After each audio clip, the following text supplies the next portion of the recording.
Hello दोस्तों, कैसे हैं आप सब। स्वागत है आप सभी का कॉमिक वर्ल्ड चैनल पर। तो चलिए दोस्तों, शुरू करते हैं मनोज चित्रकथा में मकड़ी रानी सीरीज़ की अगली कॉमिक्स, मकड़ी रानी और किंग कोबरा। मकड़ी रानी और किंग कोबरा। लेखक अशीत चटर्जी, चित्रांकन विकास ठाकुर। पुलिस हेडक्वार्टर के साउंड प्रूफ कमरे में चल रही पुलिस वरिष्ठ अधिकारियों की गुप्त मीटिंग को संबोधित करते हुए आईजी मेहरा उत्तेजित स्वर में बोले। शहर में लूटपाट, तोड़फोड़ और हत्याएं सरेआम हो रही हैं और पुलिस डिपार्टमेंट हाथ पर हाथ धरे बैठा है। बड़े शर्म की बात है कि अभी तक अपराधियों का कोई सुराग पुलिस के हाथ नहीं लगा है और ना ही इस संदर्भ में कोई गिरफ्तारी की गई है।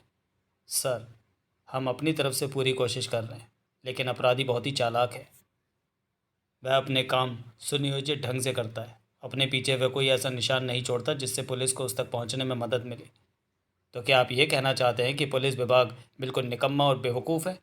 अपराधी इसी तरह अपराध करता रहेगा और पुलिस लाचार बनी रहेगी? तभी इंस्पेक्टर तारकुंडे बोला, सर, अपराधी कितना ही चालाक क्यों ना हो, कानून की गिरफ्त से नहीं बच सकता।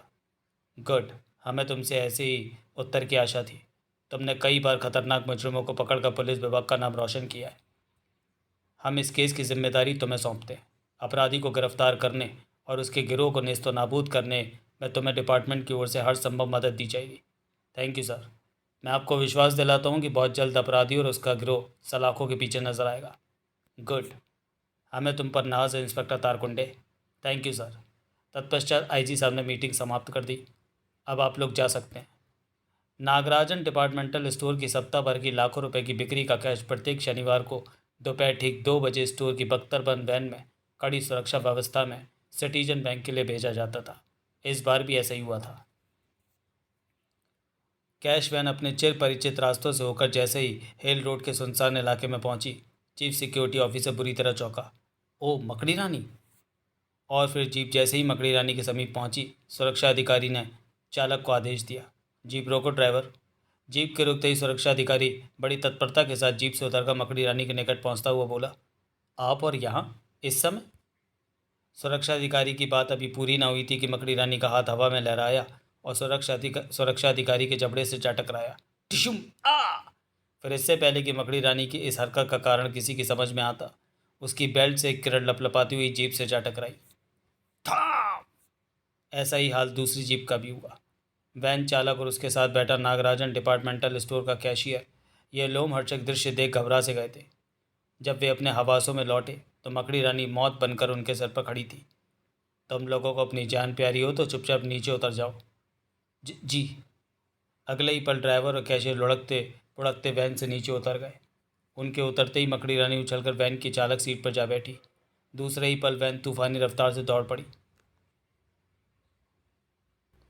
सुना था मकड़ी रानी कानून की मदद करती है और अपराधियों को सज़ा दिलवाती है।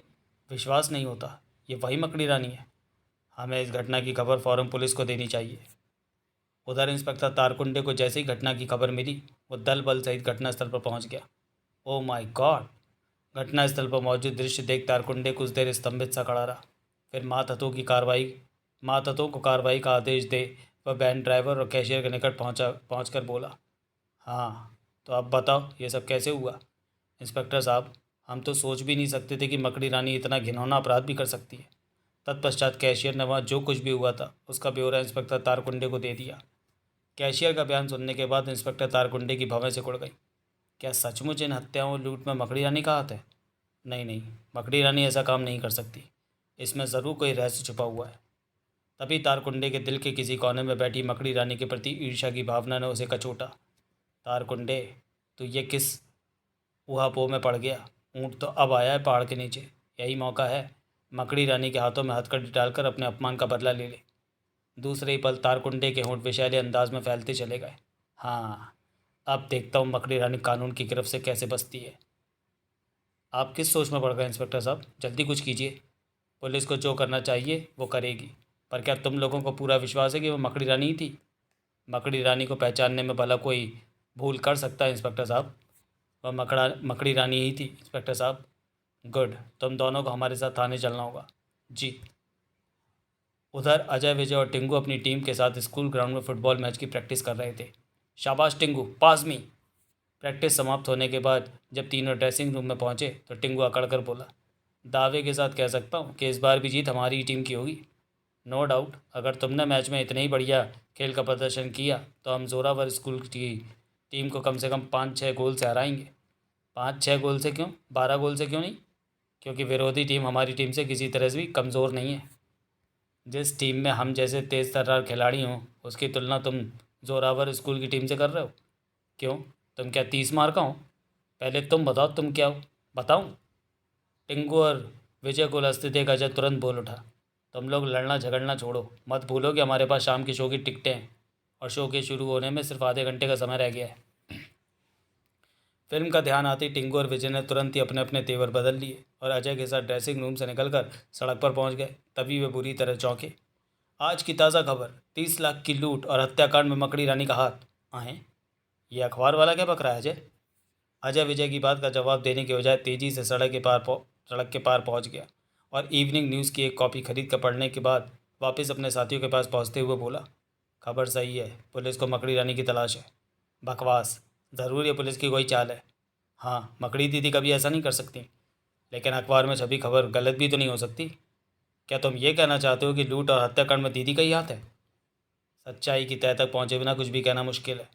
हाथ कंगन को आरसी क्या, चलो मकड़ी दीदी से मिलकर सच्चाई का पता लगाते हैं। हाँ, यही ठीक रहेगा। मकड़ी रानी से तुरंत मिलने का निश्चय कर तीनों एक टैक्सी में बैठ ब्लैक टावर की ओर चल दिए। ब्लैक टावर की इमारत से कुछ फलांग पहले ही अजय टैक्सी रुकवाकर अपने साथियों के साथ उतर गया और टैक्सी का बिल अदा कर टैक्सी को रुखसत करने के बाद बोला, यहाँ से हम ब्लैक टावर तक का फासला पैदल ही तय करेंगे। ये क्या बात हुई अजय भैया? ब्लैक टावर तक टैक्सी को ले जाने में क्या हर्ज था? यह हर्ज तुम्हारी समझ में नहीं आएगा गुटके। जितना तुम्हारा जिस्म छोटा है उतनी तुम्हारी अकल भी छोटी है। तुम ठीक कहते हो सीकड़ी पहलवान। जितने तुम पतले हो उतनी तुम्हारी अकल भी सकरी है। मेरी छोटी अकल वहाँ से होकर नहीं गुजर सकती। तुमने मुझे सीकड़ी कहा? हाँ कहा, 100 बार कहूँगा। अरे तुम दोनों फिर लड़ने लगे। अजय तुम इसे समझा दो, ये मेरे से ना उलझा करना, उलझे वरना मैं इसे छोड़ूंगा नहीं। इसे भी समझा दो अजय भैया, मेरी बातों में अपनी पतली टांग ना अड़ाया करे। मैं तुम दोनों को अंतिम बार समझा रहा हूँ, झगड़ना छोड़ो, मेरी बात ध्यान से सुनो। अजय के शब्दों में व्याप्त गंभीरता को भाव विजय और टिंगू तुरंत शांत हो गए। मैंने टैक्सी इसलिए यहाँ छोड़ दी है क्योंकि मुझे शक है कि पुलिस के कुछ आदमी सादा पोशाक में ब्लैक टावर के आसपास ज़रूर मौजूद होंगे। हमें उनकी नज़रों से बचकर ब्लैक टावर में दाखिल होना है। ओह, ये तो मैंने सोचा ही नहीं था। मेरे विचार में इमारत के पिछले खुफिया रास्ते का प्रयोग करना ही उचित होगा। करेक्ट, यही सोचकर मैंने टैक्सी यहाँ रुकवाई थी। Now follow me. और फिर वे मुख्य सड़क छोड़कर कच्चे रास्ते से होते हुए ब्लैक टावर की इमारत के पीछे उगी ऊंची झाड़ियों को पार कर खुफिया द्वार के निकट पहुंचे ही थे कि टिंगू अजय विजय का ध्यान इमारत के ऊपरी भाग की तरफ आकर्षित करते हुए फुसफुसाया, अजय विजय, वो देखो, मकड़ी दीदी उधर ऊपर है। ओह, लेकिन मकड़ी दीदी को इस तरह चोरों की तरह इमारत में दाखिल होने की क्या ज़रूरत है? हाँ, दीदी भी तो गुप्त द्वार का प्रयोग कर सकती थी। मुझे तो दाल में कुछ काला नज़र आ रहा है।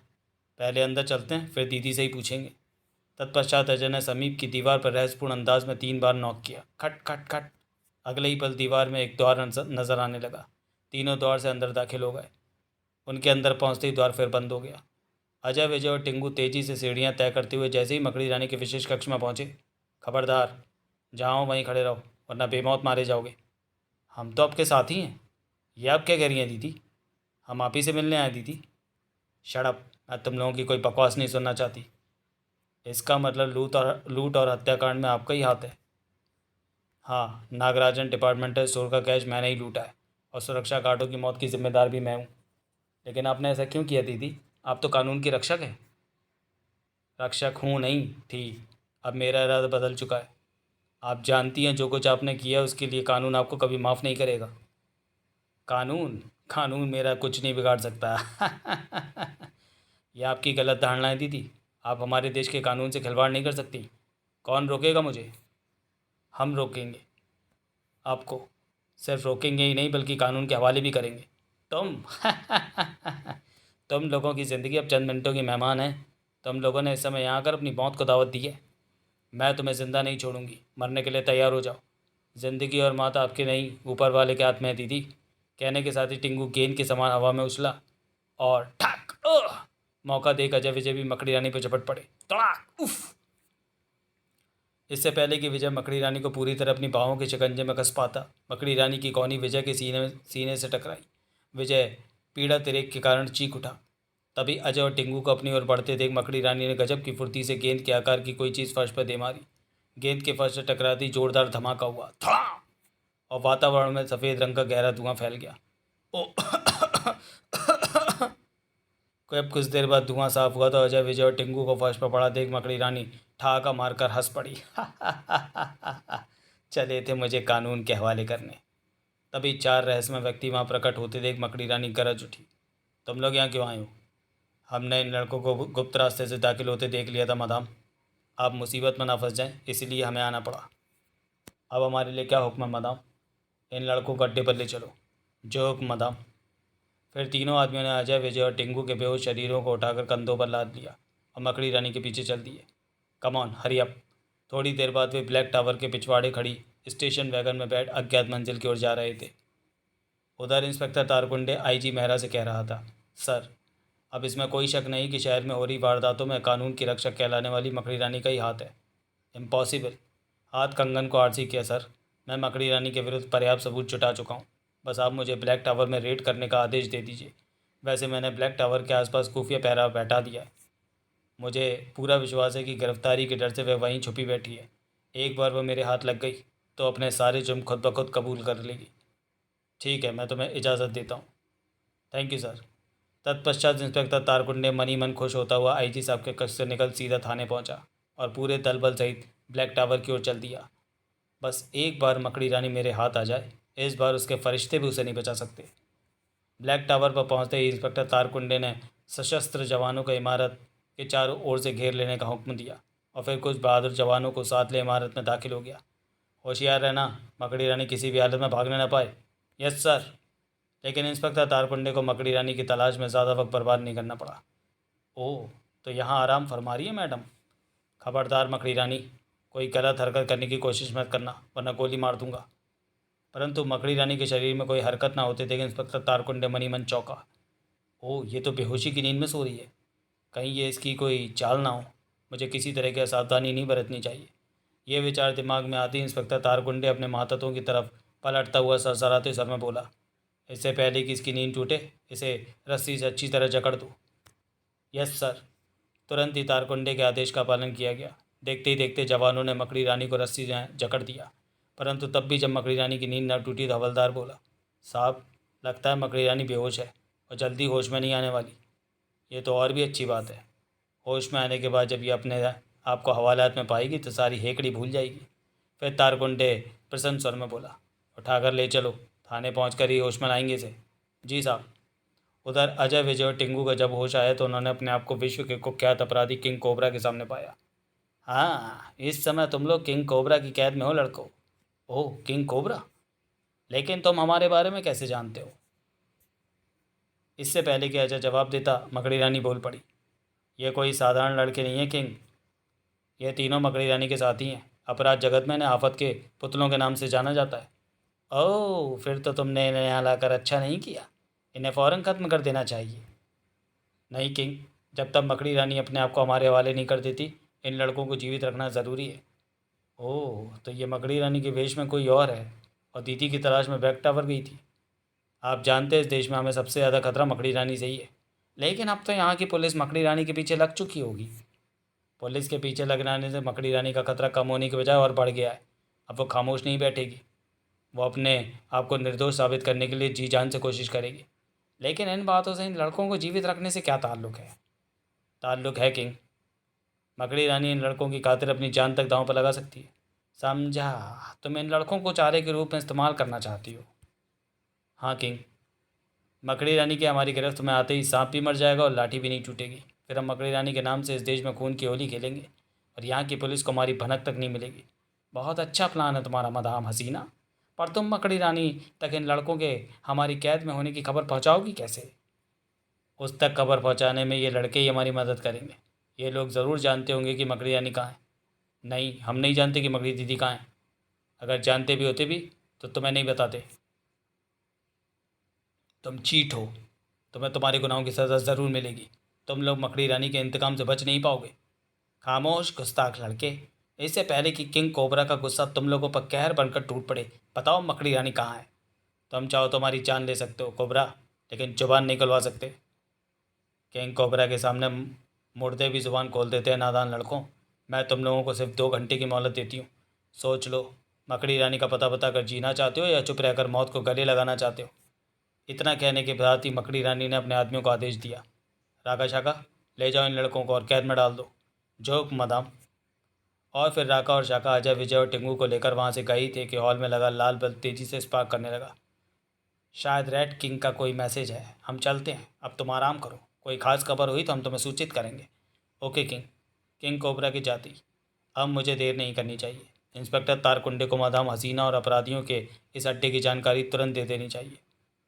मनी मन ये निर्णय कर मकड़ी रानी ने अपनी जेब से छोटा सा वायरलेस फ़ोन निकाला और तारकुंडे से संपर्क स्थापित करने की कोशिश करने लगी। जल्दी ही उसे अपने उद्देश्य में सफलता मिल गई। हेलो इंस्पेक्टर तारकुंडे, मेरी बात ध्यान से सुनो। मैं मकड़ी रानी बोल रही हूँ। मुझे बेवकूफ़ बनाने की कोशिश मत करो लड़की। शायद तुम्हें मालूम नहीं कि मकड़ी रानी इस समय पुलिस हिरासत में है। ओह, इसका मतलब तारकुंडे ब्लैक टावर में रेड कर चुका है और मादाम हसीना पुलिस की गिरफ्त में आ चुकी है। उधर लाइन पर छा गई खामोशी का गलत अर्थ निकालते हुए इंस्पेक्टर तारकुंडे जहरीले स्वर में बोला, तुम्हारी जुबान पर ताला क्यों पड़ गया लड़की? अब बताओ तुम कौन हो? मैं मकड़ी रानी हूँ तारकुंडे। जिसे तुमने ब्लैक टावर से बेहोशी की हालत में पकड़ा है वो वास्तव में दसी सुंदरी हसीना है। व्हाट? हसीना कुख्यात अपराधी किंग कोबरा के साथ मिली हुई है। ये लोग किसी रेड किंग नाम की विदेशी शक्ति के इशारे पर यहाँ अराजकता फैला रहे हैं। अगर तुम किंग कोबरा और उसके गिरोह को पकड़ना चाहते हो तो जो पता मैं बता रही हूँ उस पर पहुँच जाओ। ओह। और फिर मकड़ी रानी ने किंग कोबरा के अड्डे का पता बताने के बाद संबंध विच्छेद कर दिया, लेकिन ट्रांसमीटर फ़ोन अपनी गुप्त जेब के हवाले कर जैसे ही वह पलटी बुरी तरह चौंक उठी। ओ, क्यों चौंक पड़ी? क्यों चौंक पड़ी ना? हा हा हा हा। तुम्हारा भेद खुल चुका है मकड़ी रानी, अब तुम यहाँ से बचकर नहीं जा सकती। इसका फैसला तो वक्त ही करेगा किंग कोबरा। कहने के साथ ही मकड़ी रानी हवा में उछली, लेकिन किंग कोबरा सतर्क था। इससे पहले कि मकड़ी रानी संभल कर दोबारा आक्रमण करती, किंग कोबरा हॉल में लगे स्विच बोर्ड के निकट पहुंच चुका था। उसने फौरन एक स्विच दबा दिया। स्विच दबते ही लोहे का एक पिंजरा मकड़ी रानी के ऊपर आ गिरा और वो उसमें कैद होकर रह गई। हा हा हा हा हा। किंग कोबरा से टक्कर लेना इतना आसान नहीं है मकड़ी रानी। मैं जानता हूँ कि तुम पुलिस को इस जगह की जानकारी दे चुकी हो, लेकिन पुलिस जब यहाँ पहुँचेगी तो तुम्हारी और तुम्हारे साथियों की लाशों के सिवा उसे कुछ नहीं मिलेगा और तुम अपनी आंखों से अपने उन साथियों की मौत का नज़ारा देखोगी। कहने के साथ ही किंग कोबरा ने राका और शाका को बुलाकर अजय, विजय और टिंगू को वहाँ लाने का आदेश दे दिया। उधर कैद खाने में अब ये तो साफ हो चुका है कि मकड़ी दीदी का लूट और हत्याओं में कोई हाथ नहीं है। हाँ अजय, मकड़ी दीदी के खिलाफ एक खतरनाक साजिश रची जा रही है। हमें कुछ करना चाहिए अजय भैया। इन लोगों की कैसे छूटे बगैर हम कुछ नहीं कर सकते। तो फिर इस कैद खाने से निकलने का कोई उपाय करो ना अजय। अगर हम इस अगर हम समय पर दीदी को इन बदमाशों की जानकारी देने में सफल हो गए तो बाजी हमारे हाथ में होगी भैया। लेकिन ठक ठक ठक, तभी कदमों की आहट सुन अजय खामोश हो गया। फिर सरसराते सर में बोला, लगता है कोई इस तरफ आ रहा है, तुम लोग सतर्क हो जाओ, यही मौका है इस कैसे छूटने का। मैं समझ गया। मैं भी। तत्पश्चात तीनों पोजीशन लेकर खड़े हो गए। थोड़ी ही देर बाद दरवाज़ा खुला और राका शाका कमरे में प्रविष्ट हुए। अरे, वे लड़के कहाँ गायब हो गए? तभी अजय राका पर कूद पड़ा। ठाक! खतरे को भाप शाका जैसे ही अजय की तरफ लपका, टिंगू ने झपट कर उसकी टांग पकड़ ली। तू कहाँ जाता है बच्चे? ओ! तभी ठाक! उधर अजय ने राका को संभालने का मौका नहीं दिया। टिशुम आई! दूसरे ही पल राका का रिवॉल्वर अजय के हाथ में था। खबरदार, अब अपनी जगह से हिले तो गोली मार दूंगा। अब बोलो कोबरा के प्यादों, कैसी लगी हमारी मुक्कालात है? तुम लोग यहाँ से बचकर नहीं जा सकते लड़कों। तुम्हारी मकड़ी दीदी कोबरा की कैद में फंस चुकी है। हमें बेवकूफ़ बनाने की कोशिश मत करो। मकड़ी दीदी को कैद करना तुम्हारे कोबरा के फरिश्तों के भी वश की बात नहीं है। तभी अजय बोला, इन बदमाशों से बातों में समय बर्बाद करना ठीक नहीं, हमें फ़ौरन यहाँ से निकल जाना चाहिए। तुम ठीक कहते हो अजय। और फिर तीनों ने कमरे से बाहर निकलकर कमरे का दरवाज़ा पूर्ववत बाहर से बंद कर दिया। अजय, इससे पहले कि नकली मकड़ी रानी और किंग कोबरा सतर्क हो, हमें उन पर काबू पा लेना चाहिए। ठीक है, तुम और मैं उनकी खबर लेते हैं। और मैं? तुम बाहर जाओ और किसी तरह पुलिस को सूचित करो। ठीक है। फिर टिंगू के वहाँ से जाते ही अजय और विजय भी एक और को चल दिए। अजय विजय को हॉल तक पहुँचने में कोई परेशानी नहीं हुई, लेकिन हॉल का दृश्य देखते ही दोनों चौंक पड़े। मैं तुम्हें आखिरी चेतावनी देता हूँ मकड़ी रानी, बता दो मदाम हसीना कहाँ है? वो हवालात में है कोबरा। हवालात में? हाँ, वो मुझ पर काबू पाने ब्लैक टावर आई थी, लेकिन मैंने उल्टा उस पर काबू पा लिया। और उसकी जगह खुद ले ली। इस तरह मैं बड़ी आसानी से तुम्हारे अड्डे में पहुंच गई और हसीना वाला में बहुत जल्दी तुम भी हसीना के पास पहुंच जाओगे। वह क्षण देखने के लिए तुम जीवित नहीं रहोगी मकड़ी रानी। मैं तुम्हें तड़पा तड़पा कर मारूंगा। क्रोध से विफरते हुए किंग कोबरा ने स्विच बोर्ड में लगा दूसरा बटन दबा दिया। बटन दबते ही पिंजरे की सलाखें सुर्ख हो उठी। सलाखों की तपिश से तुम्हारी विशेष पोशाक भी तुम्हारी रक्षा नहीं कर सकेगी। मैं किंग कोबरा हूँ। अगर तू किंग कोबरा है तो हम तेरा थोबड़ा बिगाड़ने आ गए शैतान। तुम। तभी अजय ने बिना किसी चेतावनी के कोबरा पर गोली दाग दी, लेकिन गोली को कोबरा के शरीर से टकराकर नीचे गिरते देख अजय चौंक पड़ा। ओह, ये तो ब्लेड प्रूफ पोशाक पहने है। चला गोली, रुक क्यों गया मूर्ख लड़के। चलाता हूँ बच्चू। इस बार गोली तेरे शरीर पर नहीं, आँख पर मारूंगा। और दूसरे ही पल अजय ने गजब की फुर्ती का प्रदर्शन करते हुए कोबरा की आँख को अपनी गोली का निशाना बना दिया। किंग कोबरा दहाड़ता हुआ फर्श पर ढेर हो गया। किंग कोबरा के गिरते ही अजय ने लपक कर दूसरा स्विच ऑफ कर दिया। शाबाश अजय, अब पहला स्विच भी ऑफ कर दो। जी। और जैसे ही अजय ने पहला स्विच दबाया, पिंजरा ऊपर उठता हुआ छत में समा गया। गुड, तुम लोग ठीक समय पर पहुँचे, वरना मेरा इस शैतान के चंगुल से बच निकलना मुश्किल ही था। लेकिन अब इस शैतान का क्या करें? लगता है ये बेहोश हो चुका है, इसे तुरंत अस्पताल पहुंचाना होगा। यह काम पुलिस का है। थोड़ी देर में इंस्पेक्टर तारकुंडे अपने दल बल सहित यहाँ पहुँचने वाला है। पहुँचने वाला नहीं डैडी, पहुँच चुके हैं दीदी। तुम? इसे हमने पुलिस को सूचना देने भेजा था। तुमने ठीक किया। अब हमें फ़ौरन यहाँ से निकल चलना चाहिए। बाकी का काम पुलिस खुद निपटा लेगी। लेकिन मेरी सूचना देने से पहले ही को डैडी को यहाँ पहुँचते देख मैं उल्टे पाँव हो लिया। और फिर मकड़ी रानी अजय विजय टिंकू के साथ वहाँ से खिसक ली। इंस्पेक्टर तारकुंडे की 5 उंगलियाँ घी में थी। उसने न केवल किंग कोबरा को बल्कि उसके साथियों को भी बिना किसी टकराव के हिरासत में ले लिया था। वह इस बात से खुश था कि सफलता का सेहरा भी उसके सिर ही बंधेगा। समाप्त। तो चलिए दोस्तों, वीडियो को यहीं समाप्त करते हैं और मिलते हैं मकड़ी रानी सीरीज़ की अगली कॉमिक्स मकड़ी रानी और नौलखा हार में। तब तक के लिए धन्यवाद।